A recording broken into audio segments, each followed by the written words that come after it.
a todos, ¿cómo están? Les damos la bienvenida desde ya a un nuevo capítulo de Jóvenes Politiqueros. Me había ausentado por varios días desde que ocurrió unos par de capítulos, pero ya estamos de regreso con un tremendo invitado, pero parto por presentar a parte del clan politiquero, como dice Borja, Sara Mayerbeck. ¿Cómo estás, Sara? Oye, súper contenta. Hoy día tenemos una entrevista particular, distintiva, que yo creo que finalmente va a generar harto revuelo. Quizás en redes sociales le podemos sacar ahí. Yo creo que van a salir hartos comentarios distintos, así que estoy muy contenta. Ojalá le demos una cálida bienvenida, por favor, tú lo presentas. Oye, desde ya, ¿qué está pensando el Partido Republicano? Se viene la campaña, digamos, más full. Para eso está junto con nosotros para responder esa y mucho más preguntas el presidente del Partido Republicano, Arturo Esquella. Arturo, desde ya te damos la bienvenida a Jóvenes Politiqueros. Muchas gracias por la invitación, me siento un joven politiquero más acá, pero con ese nivel de presentación ya me puse medio nervioso, las expectativas están muy altas, esperamos estar a la altura. Gracias, Cris, y gracias, Sara, por la invitación. Oye, no, feliz de poderte tener acá para responder varias preguntas. Ya de a poco comienza a ver el tema de las campañas presidenciales, están todos los candidatos, digamos, en terreno, pero en particular José Antonio, y algo que se ha visto mucho también en redes, parte en terreno hace mucho tiempo. Yo creo que uno de los candidatos que por lejos ha recorrido mayor cantidad de comunas, si es que no todas, podría decir, o gran parte. ¿Cómo va la campaña? ¿Cómo va el inicio, digamos, de la gran solo campaña? Comentarte una anécdota. Tú sabes que le faltan solo 4 comunas por conocer. Cada una de las comunas que tiene municipalidad en Chile es una meta que efectivamente José Antonio se ha puesto. Yo creo que son pocos los chilenos que pueden contar esa gracia. Lo importante, digamos, para nosotros como equipo es que José Antonio, en el fondo, en cada una de esas visitas va levantando una información que ha sido tremendamente relevante para el trabajo precisamente de ir construyendo un programa que se haga a cargo de los dolores, de los problemas que están teniendo los chilenos con sus respectivas realidades. Después se ve reflejado en los mismos debates, igual Claro. Candidatos que de alguna manera cuando conocen da unos la ejemplos realidad. que te deja helado, dice, pero ¿cómo sabe eso? Sí. ¿Cómo Oye, sabe que a esta hora entre Coronel y, qué sé yo, Concepción hay taco? Bueno, en fin. Hoy está el último intento presidencial de José Antonio Kast. Hay que preguntarle a él, pero yo creo, en vista de cómo están las cosas, es la vencida, se podría decir, porque estamos muy esperanzados y teniendo en cuenta, en el fondo, el levantamiento que ha hecho de las dificultades por las que atraviesa Chile y precisamente qué es lo que hay que hacer para devolverle la seguridad a los chilenos y recuperar, digamos, la senda de progreso que tuvo Chile en algún minuto, que lamentablemente entre burocracia y malas decisiones se perdió hace bastante tiempo. Así que yo esperaría que en esta oportunidad, si Dios quiere, contemos con José Antonio Kast de presidente a partir de marzo del próximo año. Oye, y llama la atención porque ayer con los resultados de la academia, no sé si la vieron, pero en expectativa presidencial, o sea, José Antonio se disparó, subió ¿cuánto? 8 o 10 puntos, lo cual es bastante sorprendente, y creo que pareciese ser hasta ahora que si va a segunda vuelta José Antonio la gana. Tú sabes, Sara, que yo no soy muy de estar en el detalle de las encuestas. La verdad es que uno las mira, por supuesto, y las celebra cuando en el foro interno cuando efectivamente te favorecen. Pero siempre me llamó la atención de por qué los analistas, las personas que verdaderamente están el día a día en el tema de las encuestas, le asignaban tanta importancia a esa lámina, a la de quién cree usted que va a ser en el fondo el próximo presidente. Más que quién quiere. Sí, porque en el fondo uno podría decir es un dato relativamente objetivo, qué sé yo, si a ti te gusta San Luis y está a punto de ganar Colo-Colo, uno al final termina diciendo, no, si va a ganar Colo-Colo, no tengo idea. Pero en este caso, en el plano político, me explicaban de que lo que hay es un voto más bien escondido. Hay muchas personas que cuando te preguntan directamente cuál es tu candidato no se atreven a decir, en la derecha particularmente, pero cuando les preguntan quién creo hacer, también hay algo de lo que les gustaría. La realidad, sí. Que entonces tú tienes que en la última academia llegabas creo que a 39% y había algunos, en fin. Y creo que eran 29, 28 los que querían a José Antonio Kast.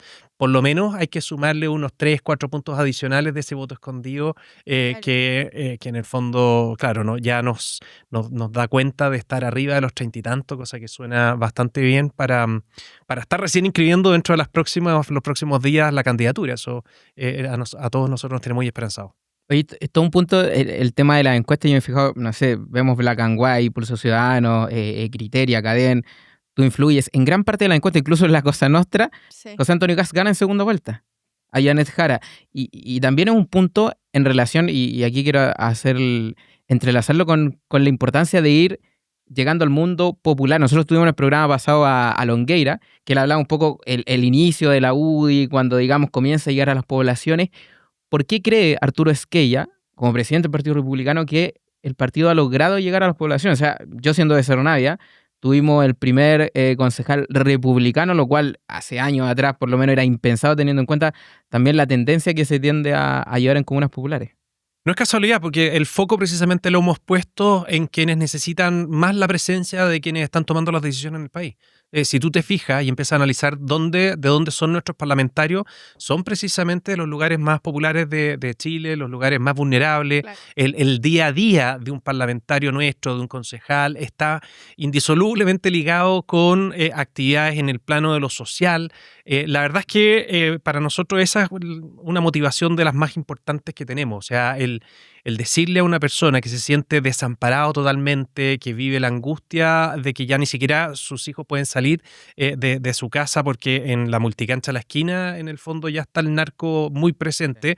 Bueno, con ellos, o más bien para ellos, nosotros estamos haciendo todo lo que está a nuestro alcance para el día de mañana que les llegue un refuerzo muy significativo y mejorarles la calidad de vida. Eso es lo que nos motiva, lo que nos hace levantarnos más temprano todos los días y es lo que el mismo José Antonio, desde que empezó a decirnos a los cercanos que teníamos que armar un proyecto nuevo, nos ha transmitido con mucha fuerza. Oye, respecto a la UDI popular, yo quizás me voy a meter la pata a los caballos y me van a retar por esta pregunta, pero Jaime Guzmán, si estuviese en este momento vivo acá, ¿usted cree que sería más UDI o republicano? Mira, yo tengo una respuesta súper clara para eso, pero estoy siendo súper cuidadoso con no decir cosas que les puedan generar, digamos, molestias innecesarias en el fondo a quienes con quienes necesitamos trabajar el día de mañana en segunda vuelta y eventualmente en el gobierno. Uno, claro, puede sacar conclusiones de cómo eran los orígenes de la UDI. Yo partí, digamos, en ese partido y me sentía muy orgulloso de cómo era, y después tomamos una decisión de salirnos y armar el Acción Republicana, Idea Republicana, el ecosistema republicano. Lo último fue el partido, de hecho. Pero obviamente que hablar de lo que haría Jaime Guzmán, claro, cada cual, cada una de las personas que lo conoció muy bien. A mí me tocó recorrer Chile hablando de la vida de Jaime Guzmán cuando trabajaba en la fundación que lleva su nombre. Uno podrá sacar sus conclusiones, pero voy a evitar el tocar temas que pueden ser especialmente sensibles con las personas que están en la UDI. Te contesté, pero no te contesté. Respuesta muy política, así que... Respuesta muy política. Hay mucha preocupación. Por ejemplo, hablando del tema de las encuestas. No hay ninguna encuesta, ya sea de tendencia de derecha, de izquierda, de quien sea el dueño de la encuesta, que no diga que la primera preocupación de los chilenos es la seguridad, es la inseguridad que hay en Chile. De alguna otra forma hay una respuesta quizás, la subida de José Antonio en la encuesta, en la popularidad, que se debe venir también quizás de la mayor preocupación y de quien se ha preocupado hace mucho tiempo de lo que efectivamente hoy es más preocupante que antes, o sea, el tema de la inseguridad en Chile. Nosotros venimos diseñando hace bastante tiempo, lo que se ha visto durante los últimos meses, simplemente dar a conocer en qué consiste nuestro plan de recuperación territorial, como hemos llamado. Pero años atrás veníamos preparando lo que creemos va a ser acercar o hacerse cargo de esta asimetría tan profunda que hay entre lo que queremos los chilenos y lo que en definitiva se decide en un tema tan significativo para todos como lo es la seguridad.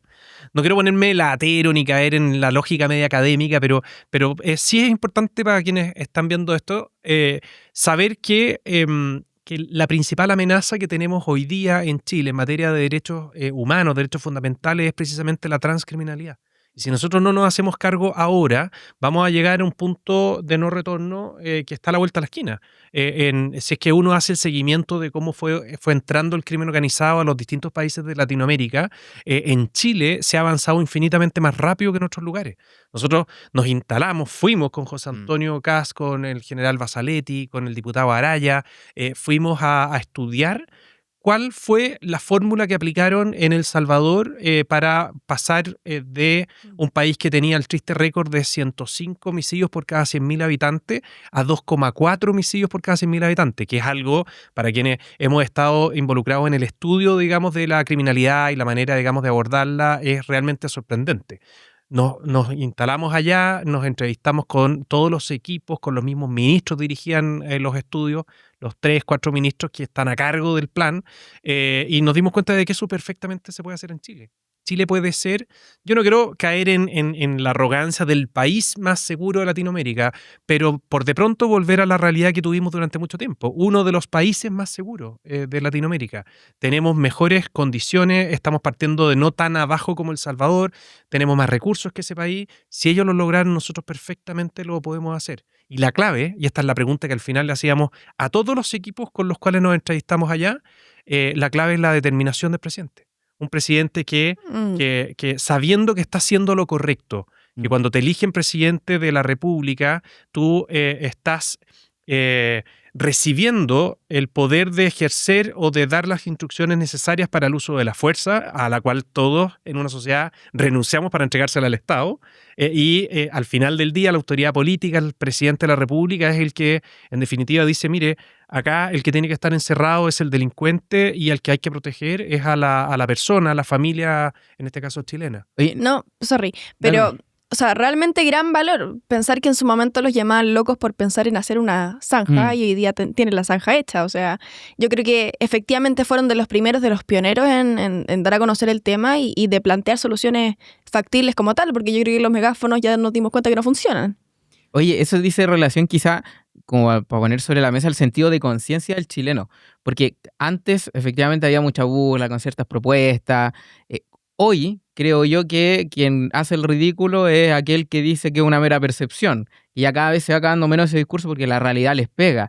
Que efectivamente esto es culpa de los medios de comunicación que hablan algunos. Bueno, cada vez va disminuyendo menos ese discurso porque la realidad les pega. Y así en otros países, o sea, el sentido que le daban, por ejemplo, a Argentina, de que no, Argentina nunca va a pasar lo que ocurre en Venezuela, y la realidad les pegó. ¿Qué tan alejados estamos quizás de la realidad que se vive ahora en Colombia? No sé, bueno, asesinan derechamente a un precandidato presidencial. A mí me parece eso brutal. Bueno, es evidente que estamos muy cerca de que ocurra eso.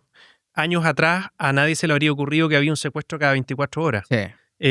Años atrás jamás se te habría ocurrido que se generalizaría la extorsión en los barrios comerciales, ya prácticamente de todas las ciudades de Chile, en donde si es que no cumples en el fondo con la cuota que arbitrariamente te puso un perico, que muchas veces más aún no son ni siquiera chilenos, y que han ido permeando con esas culturas de ese tipo de... El sicariato ya está instalado, Claro, prácticamente. la verdad es que tú tienes que reconocer y aceptar de que Chile cambió. Como lo dijo hace poco, no me acuerdo si fue el fiscal nacional o alguien, una autoridad, digamos, de una institución importante del país.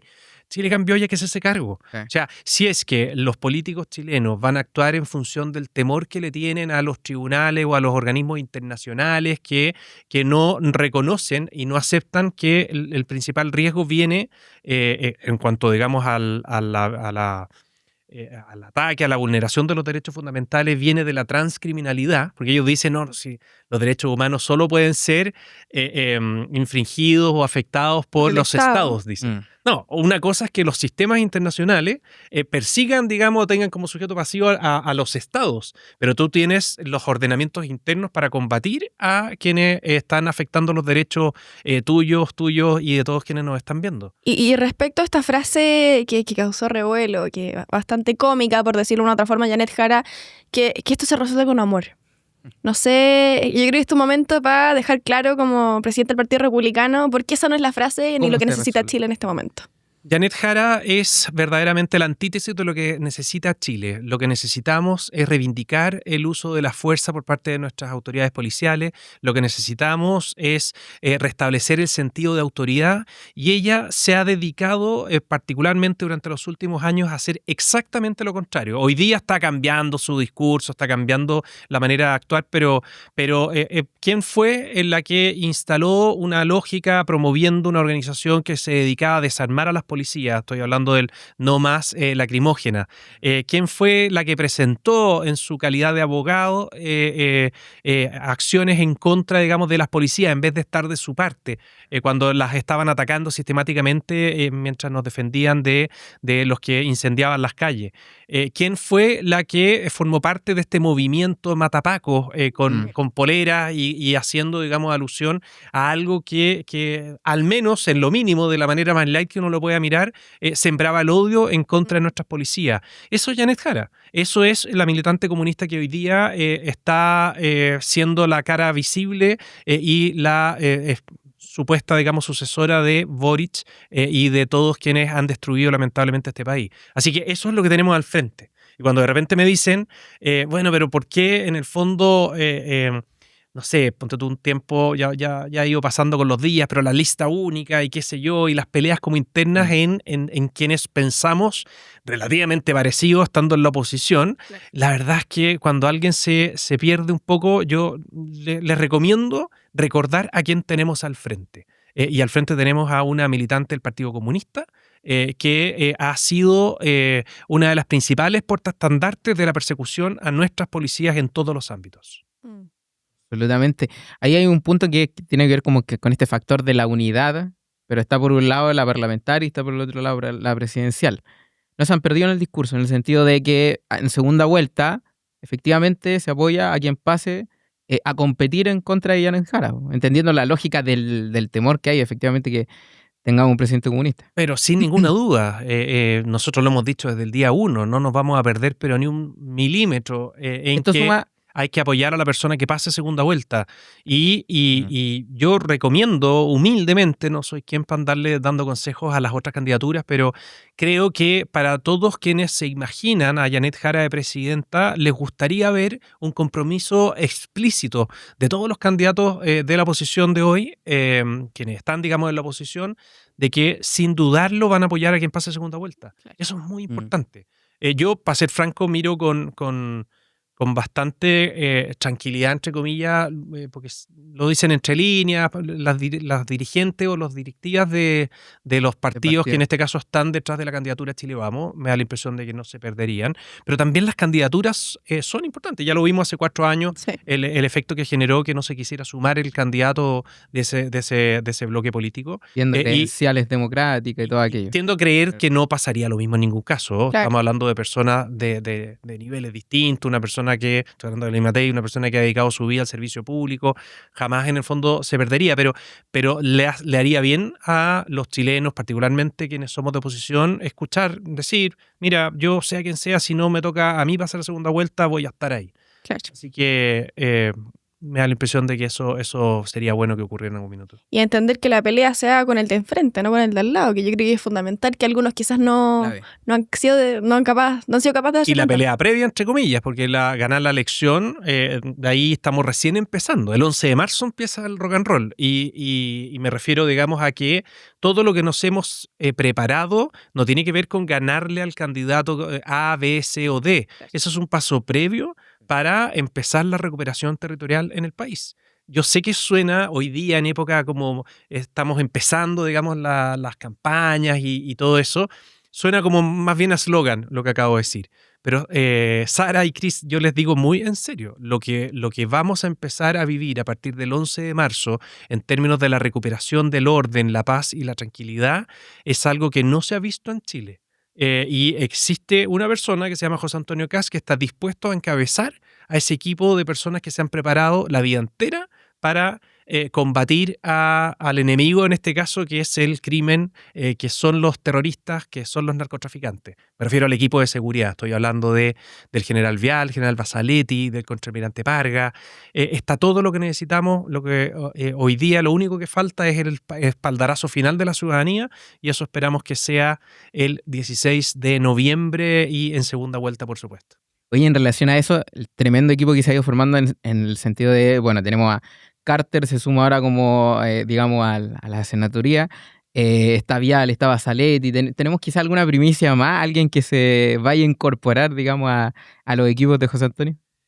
Van a ir apareciendo personas, en estos días estamos totalmente concentrados en las candidaturas, es posible que que dentro de las próximas horas podamos dar a conocer algunos candidatos que no sé si es que ya eran públicos o no, entonces prefiero irme con cautela, pero en equipos programáticos, en personas que van a estar detrás de nuestros principales propósitos, si es que somos gobierno, me refiero a la seguridad y la reactivación económica, sin ninguna duda van a venir varias noticias muy positivas para todos.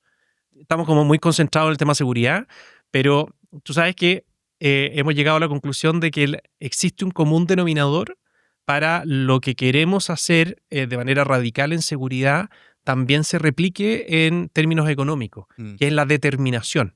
Cuando tú estás convencido de que está trabada la inversión, porque si tienes que esperar 11,6 años para instalar una desaladora, evidentemente que alguien que tiene un proyecto en esa línea no lo va a hacer, y son muy pocos los valientes en el fondo que se atreven contra todo el aparataje del Estado que no quiere que les resulte el proyecto. Vamos a cambiar esa mentalidad. La voluntad política. Vamos a cambiar la lógica de que el Estado es un obstáculo. Si más encima, está en términos económicos, el Estado debiera ser el principal interesado en que todos los proyectos de inversión salgan adelante, si por ahí recauda. O sea, para que tenga más recursos para dedicarse a sus urgencias sociales principalmente, requiere que existan nuevos proyectos, que existan mayor inversión, que exista, digamos, un incentivo importante a la inversión, al ahorro, al empleo. Todo eso recauda, si es que incluso lo quieres ver por ese lado. Para nosotros es como el ABC de lo que hay que hacer en materia económica: desregular, ajuste fiscal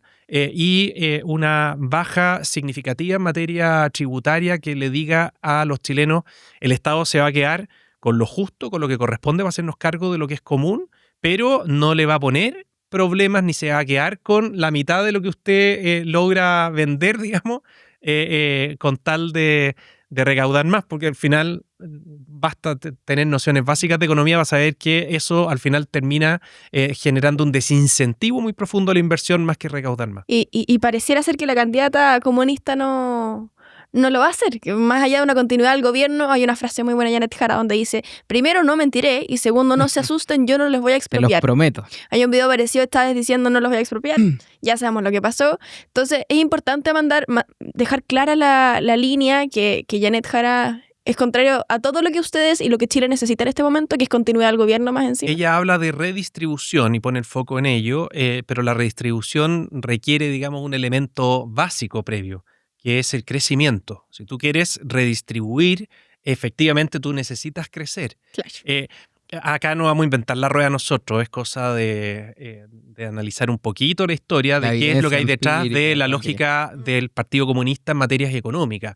Es en el fondo el tener el control de los precios, el tener el control de la producción de bienes y servicios estratégicos, una serie de cosas que ellos van a decir: no, eso están en los libros, están sembrando terror, digamos, en la población, esa campaña del terror.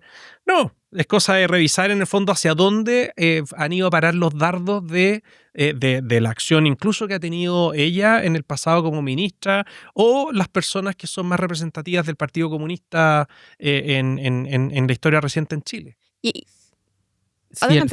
Si el Frente Amplio es la copia del Partido Comunista, imagínense lo que sería gobernar con el original. Fue una frase que mencioné hace muy poco en la radio. ¿Janet Jara sería peor que Gabriel Boric en relación a eso? Yo la veo bastante más determinada. En el presidente Boric veía como una suerte como de dos almas. A ratos, en el fondo, le tiraba esta lógica de ser el que se junta con el terrorista que mató a Jaime Guzmán, pero por otro lado, de repente se daba cuenta que la experiencia que tenían los que venían de la Concertación era valiosa, y como que depende del día, depende cómo se levantaba, en el fondo tenía un foco u otro foco. En el caso de Janet Jara, uno ve que existe una estrategia de mostrarse en época de campaña un poco más amigable desde el punto de vista de las ideas, más cercana, digamos, a lo que podría pensar una mayoría significativa, pero en la práctica es cosa ver las cosas que ha empujado. Sí, el ejemplo que yo les ponía no es, o sea, es súper decidor desde el punto de vista de la seguridad pública. Tenemos a una persona, no el de al lado, no era Jadwe, que era de su propio partido, es ella. Ella encabezó una organización que buscaba desarmar a las policías. Ella presentó querellas en contra de nuestros carabineros cuando necesitaban defensa. Ella es la que se vestía con el perro matapaco, con una polera del perro matapaco. Ella es, en definitiva, la que todo lo que el resto de los chilenos quiere fortalecer, ella lo quiere disminuir. a esa persona tenemos aspirando a ser presidente de la República. Todo lo que pueda venir de ahí, la verdad es que sería una pesadilla 2.0, teniendo en cuenta la muestra que nos ha dado Gabriel Boric en estos 3 años y fracción. Y ojo que no es menor lo que dices, principalmente por las 7 páginas que de proyecto Programa de del gobierno. programa de gobierno de Janet Jara, que establece en el punto número 2, fortaleceremos Carabineros y PDI. O sea, yo creo que honestamente, y lo digo para la gente que lo está mirando hoy día, si ustedes van a votar por una persona, ya lo hicimos una vez con Gabriel Boric. Ya ganó una vez Gabriel Boric que decía una cosa, terminó haciendo otra. No lo repitamos de nuevo. Sí, pues, y teníamos también el mismo perfil de la persona que lo pillaban en una mentira o por último en un malentendido, La como el beneficio de la nacionalización. duda, y después pedía perdón. Y ya cuando van en el tercer perdón, la verdad es que yo no sé Sí, no. si es que es real o no. Y ahora por lo menos, y los chilenos no somos tontos, efectivamente si nos van a venir con el mismo, con la misma lógica, con el mismo guión, no vamos a caer 2 veces. En sentido de lógica. Y sí, yo creo que los chilenos ya no les venden la pomada como antes, sobre todo en materia de seguridad, en materia en las cuales los chilenos viven la realidad. Por eso a mí me molesta mucho ciertos discursos insisto, de la percepción, ¿cierto? Que al final van de la mano con la desconexión que muchas veces se ve en la política.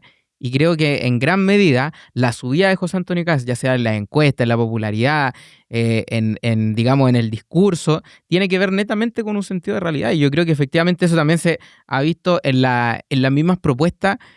Y ahí me gustaría quizás, más que en las propuestas del Ejecutivo, de lo que va a levantar José Antonio Kast llegando y asumiendo como presidente, como posible presidencial en marzo del próximo año, en lo legislativo. Sabemos que van a llegar diputados, van a llegar senadores, está el pacto parlamentario.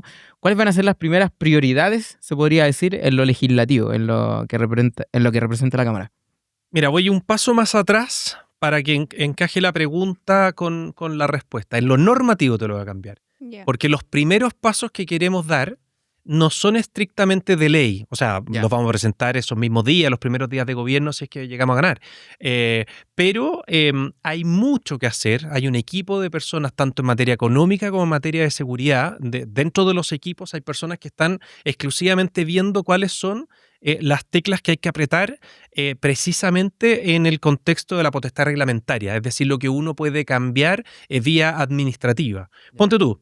Todas las modificaciones, no todas, pero buena parte de las modificaciones en materia penitenciaria se pueden hacer vía potestad reglamentaria. Entonces, el primer día, firmando el decreto que corresponda con el ministro de Justicia, se van a poder hacer cambios significativos en la población penal en función de más allá de una ley nueva. En función de... Claro, van a haber algunas, y de hecho, ahí les cuento por qué estoy yendo de candidato, porque efectivamente era como uno como que le tiraba a estar en el gobierno con José Antonio, no hemos preparado tanto para eso, en fin, aunque me encanta el trabajo legislativo, y cuando lo pensamos como partido, dijimos, vamos a ser representantes de la región de Valparaíso en el Senado, fue precisamente pensando en que me tocó estudiar todo el trabajo de cambios legislativos que se hizo en El Salvador, que hay cosas que son bien importantes y que me va a tocar empujarlas, digamos, desde el Congreso junto al gran equipo que esperamos llegue a reforzar el trabajo que están haciendo la bancada de diputados hoy día republicana. Ejemplos en materia legislativa y propio del área de seguridad. Creemos que es fundamental restablecer el tipo penal que establece, digamos, como una conducta reprochada criminalmente el ingreso ilegal al territorio nacional.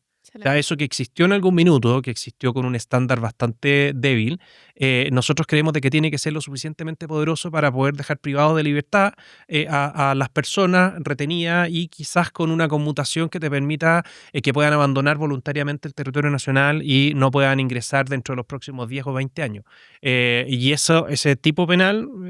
sin ninguna duda va a contar con los votos, aunque no fuéramos mayoría, yo creo que lo vamos a hacer, pero va a contar con los votos de la mayoría de los representantes de la ciudadanía porque es abismante la cantidad de personas que lo pide.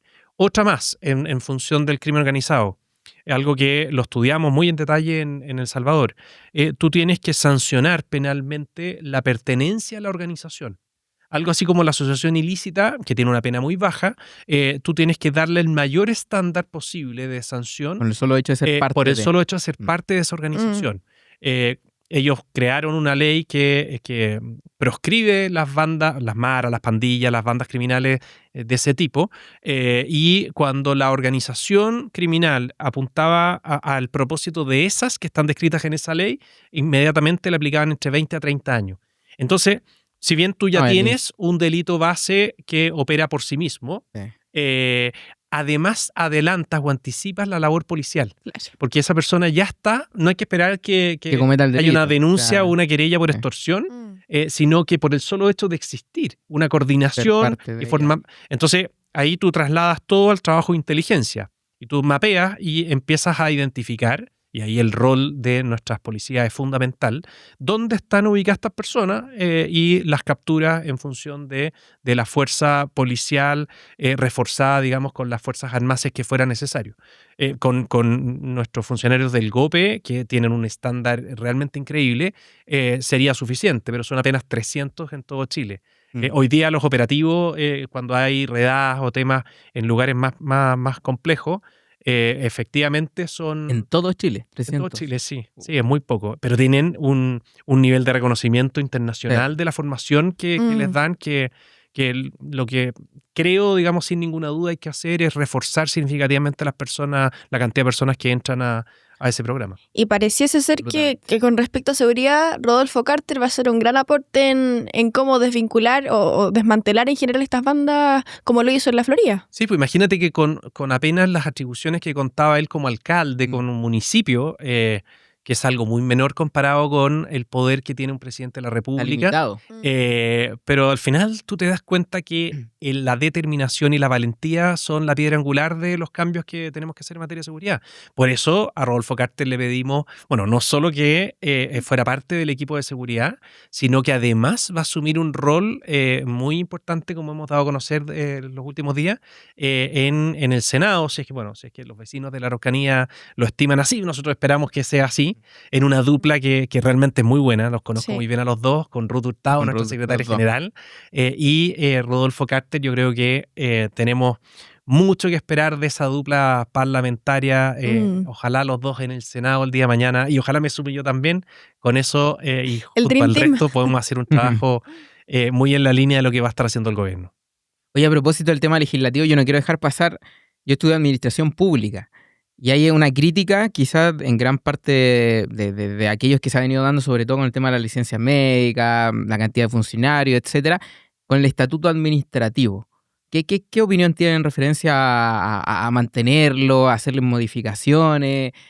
Ya es hora de eliminarlo. Quizá hay alguna estrategia en pos de lo que es la administración pública. A mí me gustaría cobrarle la palabra, lo digo en buen sentido, a la presidenta del Partido Socialista, porque me acuerdo que una vez estábamos en un foro, en una especie de debate o presentación que hacía ella como representante de ese partido y yo por republicano, y salió este tema en el contexto constitucional, me acuerdo. Yeah. Y ella lo dijo, no sé si es que habré entendido mal, pido excusas si es que es así. Si es que fue así. No, si después lo comentamos con los asistentes.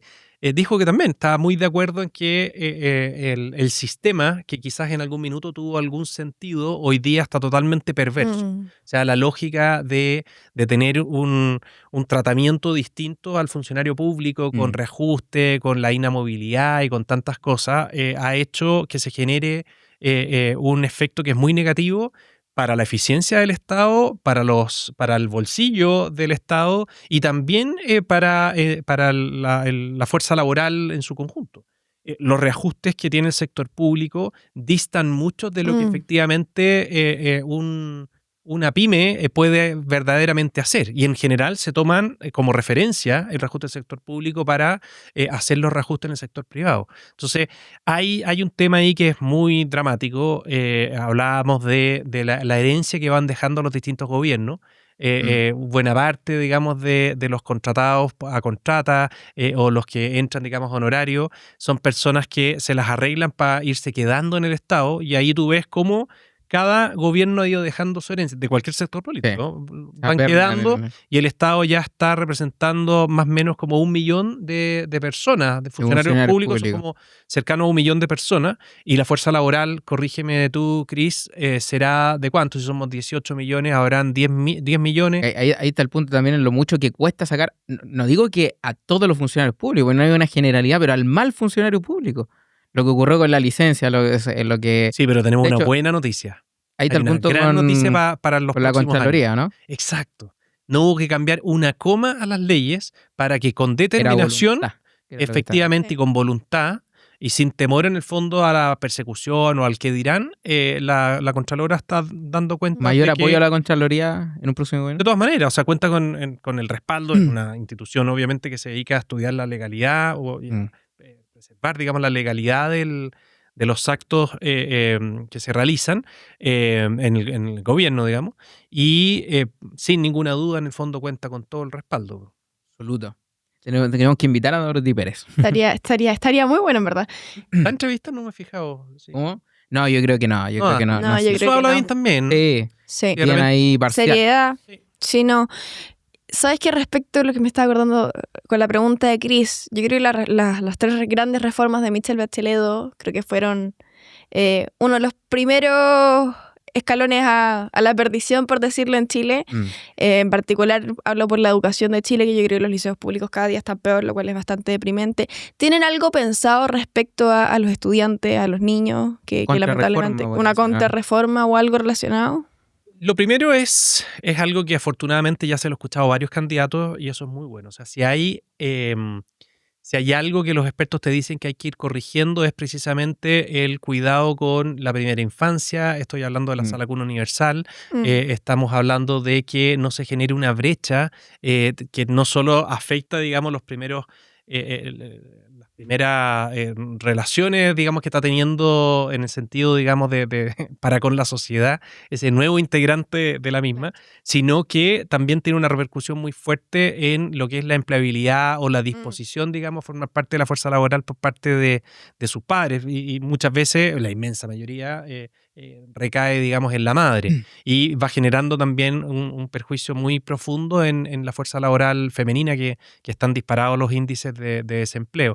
Eso por un lado. Después, evidentemente, que el sistema de selección se tiene que cambiar. O sea, lo que conocemos coloquialmente como la tómbola, efectivamente tiene que terminar.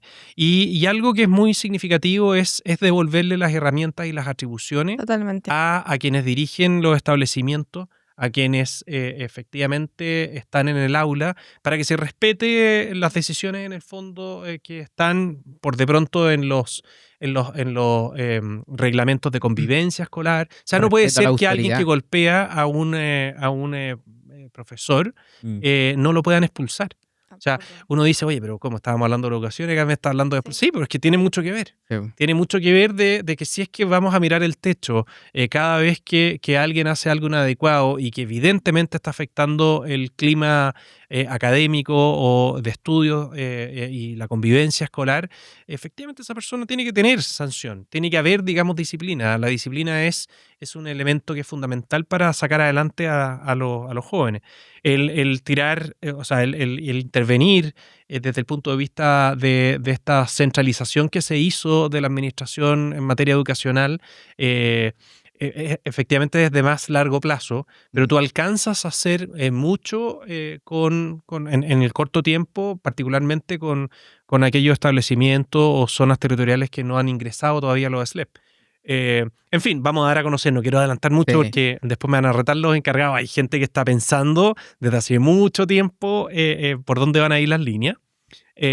Pero sin ninguna duda estamos también en estado de alerta y de emergencia en materia de educación. Es cosa de ver lo que está pasando o lo que ya pasó, qué triste decirlo así, con los liceos emblemáticos en donde pasaron por sus aulas personas que han marcado la historia de Chile y hoy día no son capaces ni siquiera de llenar la matrícula. Cuando yo era chico, tratar de entrar al Instituto Nacional, por decir algo, era algo insospechado, o sea, muy difícil, muy complejo.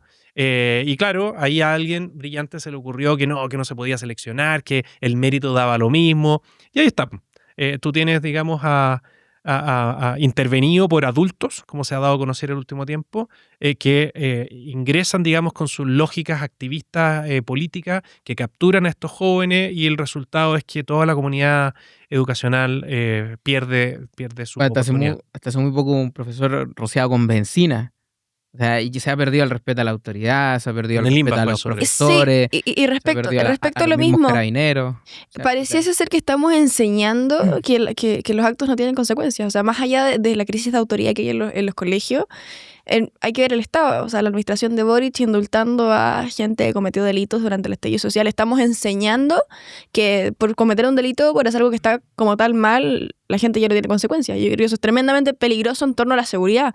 Porque si nadie está... Es la lógica progresista, la Claro. lógica woke. Sí, hoy día está tan distorsionado todo de que un profesor que pilla copiando en una sala de clases al alumno, en muchas oportunidades va a preferir mirar el techo Sí, no. y no hacerse cargo, digamos, de pasar por la denuncia y todo eso, porque después le va a llegar un bullying tremendo, digamos, a ese mismo profesor que estaba haciendo lo correcto, que era enseñar con el ejemplo, sancionando, digamos, un caso grave, de acuerdo, digamos, a la convivencia escolar y a las normas, digamos, del establecimiento, y así enseñarle, digamos, a los demás, y hoy día quizás hasta lo terminarían echando a ese alumno. O sea, son mundos al revés. O sea, cuando tienes en otra área, porque el avance progresista woke va en todos lados, Sí. en la lógica de estas organizaciones que se dedican a oponerse a los proyectos de inversión cuando tienen impacto ambiental. Sí. Sí. El impacto ambiental se tiene desde que tú pavimentas 1 metro cuadrado. Si es obvio. Si lo que tú tienes que hacer ahí es medir cuál es la rentabilidad social, cuál es la rentabilidad que tiene eso versus el Hay un daño y cómo lo minimizas, contrapeso por de supuesto. aquello. Sí. Cómo puedes disminuir el impacto. Pero no, pues, la otra vez teníamos al director de Greenpeace, nada menos, una institución grande, que decía que a su voluntad podía, mediante la judicialización de los proyectos, podía retrasarlo en 2.000, 3.000 días, creo que dijo. Y lo decía con desparpajo Abiertamente, sí. en una comisión del Senado, de la Cámara, jactándose, digamos, del poder que tenía gracias a que tenía financiamiento de miles Qué absurdo. de socios. Yo perseguiría a esas personas. Mm. Yo sinceramente creo que cuando alguien tiene ese nivel de distorsión y está afectando lo que podrían ser fuentes laborales, con esa perversión, digamos, en la acción, porque me parece muy bien y yo ahí empatizo que haya instituciones que se dedican a la protección del medio ambiente y que se preocupan, Pero cuando la intención tiene pero que cuando ver te dice, con- mire, yo puedo de adrede en el fondo judicializar, yo espero en el fondo, no sé si será así, pero espero que haya tratado de decir otra cosa, aunque cuesta encontrarle margen para ser bien pensado en esas declaraciones que hicieron, digamos, noticia en su momento. Así tú te das dando cuenta que lo que antes te parecía obvio, de que, por ejemplo, las policías tienen que tener un mayor poder de fuego que los criminales. En Arica, me refiero, digamos, a las policías puntualmente, tú lo comparas con las bandas del crimen organizado y lamentablemente muchas veces en el fondo tienen mayor poder de fuego. Siempre el Estado tiene que ser superior en términos de fuerza al enemigo, digamos, a la banda delictual, al narcotraficante. Y cuando me salen con la lógica de la proporcionalidad en el uso de la fuerza, quiere decir que alguien se pegó en la cabeza en el Sí. camino y los que pagan el pato son todos los chilenos que quieren vivir tranquilos. Absolutamente. Yo soy un fiel creyente que lo que se denominó como el estallido, Carabineros terminó por salvar la democracia en este país. Yo creo que estábamos en una realidad tal, yo creo que era muy profunda y efectivamente el uso de Carabineros, el uso de la fuerza por parte de Carabineros que le entrega al Estado terminó por evitar una destitución de un presidente elegido democráticamente que muchos intentaron incluso destituir en un gobierno o posible gobierno republicano, año 2026, marzo, inicia y se genera quizás un nuevo estallido. ¿Cómo actuaría un gobierno republicano? ¿Cómo actuarían los parlamentarios republicanos? Haciendo cumplir la ley. Y la ley te faculta para ser severo cuando se está alterando el orden público, y este orden público, ya podemos sacar todos los chilenos un doctorado en que se traduce rápidamente, en desórdenes que pasan a atentar en contra de la vida de las personas, directamente nuestras policías, cosa que es más grave aún, por lo que significa quien tiene el monopolio del uso de la fuerza y el resguardo y la protección de la población, pero de todos los chilenos también, pues si incendiaban edificios completos. A esas personas hay que aplicarles todo el rigor de la ley y toda la fuerza de nuestras policías, de las Fuerzas Armadas que estamos en el contexto de un estado de excepción. Sin ninguna duda, la izquierda violentista va a tratar de hacerlo con cualquier persona que gane la elección, yo creo que no va a tener mucho margen para que para que cuente con el respaldo ciudadano. Pero va a haber un puñado de fanáticos que van a estar quemando las calles, rompiendo y haciendo barricadas y tantas otras cosas. Siempre está la amenaza. Pero en ese escenario, que cada cual saque sus propias conclusiones. En ese escenario, a mí me encantaría que el sartén por el mango lo tuviera José Antonio Cast. Con eso sí que me sentiría tranquilo. Y para que no se les olvide a los que nos están viendo que el partido de la candidata Jara es el partido que más estuvo presente durante ese estallido delictual o como le quieran decir, y el que quiso sacar a Sebastián Piñera, que tanto creen en la democracia, pero parece lo contrario. Usaron la violencia. Oye, feliz de haber podido tener a Arturo Esquella, estuvo con nosotros José Antonio Cast, han estado gran parte de los candidatos presidenciales, falta Johannes Kaiser, le hacemos desde ya la invitación, estamos tratando de contactarlo, pero hemos tenido en gran parte, tenemos preguntas rápidas, respuestas simples. Cortas. Para finalizar, son preguntas muy fáciles. El concepto y nos va respondiendo. Comenzamos, Janet Jara. Janet Jara hoy día, para lo que necesitamos en Chile, sería verdaderamente un retroceso en materia de seguridad pública y le haría mucho daño al país. Profundizaría mucho más la situación que tenemos que lo ha hecho este gobierno. Gabriel Boric. Bueno, la antesala abrió camino para esa lógica de izquierda radical que en el fondo aspira a instalar su ideología trasnochada totalmente y generándole un daño muy profundo, ya constatable en todos los ámbitos a miles y miles de chilenos. ¿Reforma tributaria?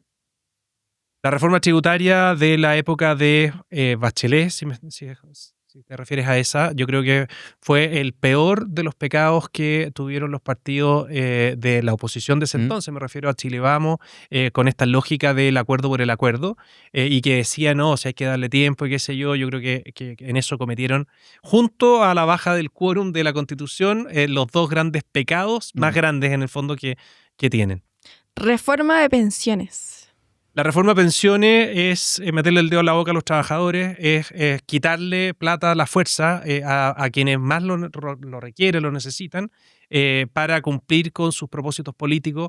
Es lamentable nuevamente que haya habido espacio para llegar, digamos, a un mal acuerdo, pese a que perfectamente se podría haber dejado únicamente en lo que convenía para las pensiones futuras. Terrorismo en Chile. El terrorismo está muy presente, lamentablemente hoy día mezclado con el crimen organizado y requieren, digamos, una mano firme, requiere la intervención de una manera más decidida del Estado en su conjunto, si es necesario las Fuerzas Armadas, porque lo que hay ahí es una amenaza a la soberanía del país. Estamos hablando de crimen organizado por un lado y quienes pretenden dividir el territorio de la nación, que más claro, digamos, que se está afectando a la soberanía de Chile. José Antonio Cast, presidente de Chile. Es la esperanza que gran parte de los chilenos tienen y tenemos precisamente contar con una persona que tenga la disposición, la valentía y la determinación de enfrentar el terrorismo, el narcotráfico y el crimen organizado. Es una esperanza que crece día a día y que efectivamente vemos como algo muy posible de que verdaderamente ocurra dentro de los próximos meses y de ahí en adelante va a empezar a cambiar la vida de los chilenos. Excelente. Clarísimo. Oye, agradecido, tremendo programa hemos tenido con Arturo Esquella. Desde ya les damos las gracias por haber estado junto con nosotros, Sara Mayerbeck, y se vienen tremendos invitados en los próximos capítulos, así que les dejamos la invitación. Escriban en comentarios quién quieren que venga al próximo capítulo, quién nos falta, que yo creo que hay un montón de gente que no quiere venir, pero el que quiera nos escribe, felices de invitarlos. Así que terminamos. Así Gran es. capítulo. Oye, agradecido con Cunia Estudios, tremendos, siempre ahí están. ¿Cómo lo atendieron? Oye, muy bien. ¿No? Yo no sé, ¿ustedes han mostrado alguna vez acá o no? No, podríamos todo como backstage. Sí, es impresionante los estudios, es realmente sorprendente y estamos muy agradecidos de la invitación, así que a los que todavía no les confirman, yo les recomiendo que vengan a este programa. Oye, hasta los invitados de izquierda se han ido feliz con la atención de Cunia Estudios, así que tremendo. Nos vemos en el próximo capítulo de Jóvenes Politiqueros. Chao.